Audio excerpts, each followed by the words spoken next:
Hello cadets, कैसे हो आप सब। मैं उम्मीद करता हूँ कि आप सब अच्छे होंगे। आज हम बताएंगे कि 2023 में हमारा कौन कौन सा सब्जेक्ट में कौन कौन सा टॉपिक चेंज हुआ है, उसके बारे में आज हम चर्चा करेंगे। ये हिंदी का सब्जेक्ट है, ठीक है। इसके बारे में हम पहले चर्चा कर लेते हैं। तो देखो, सबसे पहले बात कर लेते हैं। तो हिंदी में पहला जो क्वेश्चन आता है कि हिंदी गद्य के विकास का संक्षिप्त परिचय यानी जीवन परिचय आपको लिखना होता है। हिंदी गद्य का पहला क्वेश्चन इससे रिलेटेड आता है और 5 नंबर का आता है, ठीक है।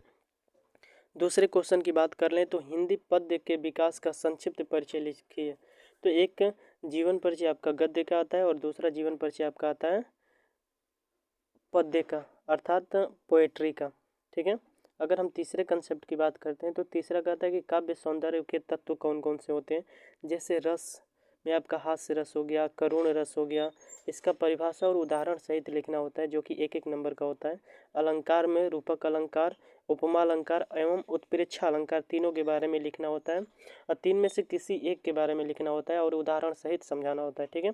उसके बाद छंद में आपका दोहा, सोरठा, रोला, इनके बारे में आपको लिखना होता है, ठीक है।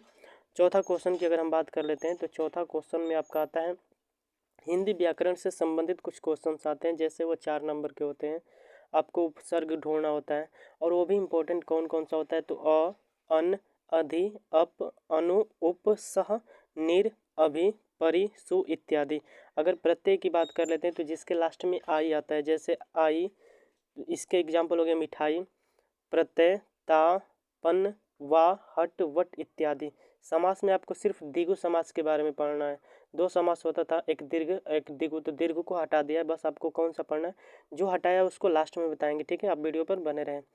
दूसरी क्वेश्चन की बात करते हैं तो तद्भव तत्सव शब्द एवं पर्यायवाची पूछता है, ठीक है। उसके बाद 5 नंबर क्वेश्चन की बात कर लेते हैं। तो संस्कृत में कुछ आते हैं आपका संधि में, यड़ संधि का परिभाषा में पहचान लिखिए। शब्द रूप आपको लिखना होता है, फल, मति, मधु एवं नति, किसी एक का आता है क्वेश्चन। धातु रूप में आपको पठ का और लट का याद करना है। धातु रूप में आपका किसका याद करना है, पठ एवं लट का। खंड ब में बात कर लेते हैं तो खंड ब में आपका गद्य हेतु पाठ्यक्रम पर आधारित क्वेश्चन आते हैं। जैसे कोई पैराग्राफ दे देता है और क्वेश्चन पूछता है कि बताओ यह किस चैप्टर से लिया गया, इसके रचयिता कौन है, और उससे रिलेटेड 2-4 क्वेश्चन पूछ देता है। उसी तरह पद्य में भी करता है कि यह किस चैप्टर से लिया गया, ऐसे क्वेश्चन पूछता है, ठीक है। अगला टॉपिक की बात करते हैं तो अगला हमारे पास कंसेप्ट आता है कि संस्कृत गद्यांश का संदर्भ सहित अनुवाद कीजिए। तो संस्कृत का एक पैराग्राफ दे देता है और उसका अनुवाद करना होता है हिंदी में। एक और है आपका संस्कृत पद्यांश का, एक संस्कृत का श्लोक होता है, एक संस्कृत का गद्यांश होता है। दोनों का हिंदी में अनुवाद करना होता है, ठीक है। छठवां क्वेश्चन की बात कर लेते हैं।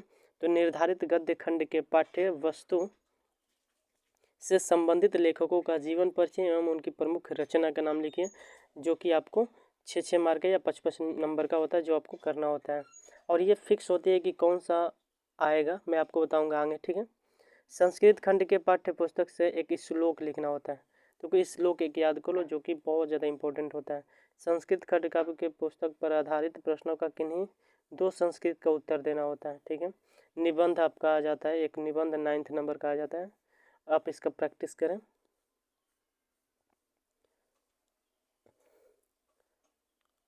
देखो, हमने अभी बताया कि कौन सा जो जीवन परिचय होता है हमेशा आता रहता है। तो आपको मित्रता यानी रामचंद्र शुक्ल का याद करना है, जयशंकर प्रसाद और राजेंद्र प्रसाद, बस 3 लोगों का आप जीवन परिचय याद कर लें, जो कि आपको पेपर में देखने को मिलेगा ही तो मिलेगा, ठीक है। अगर काव्य खंड की बात करते हैं तो काव्य खंड में आपको बता देते हैं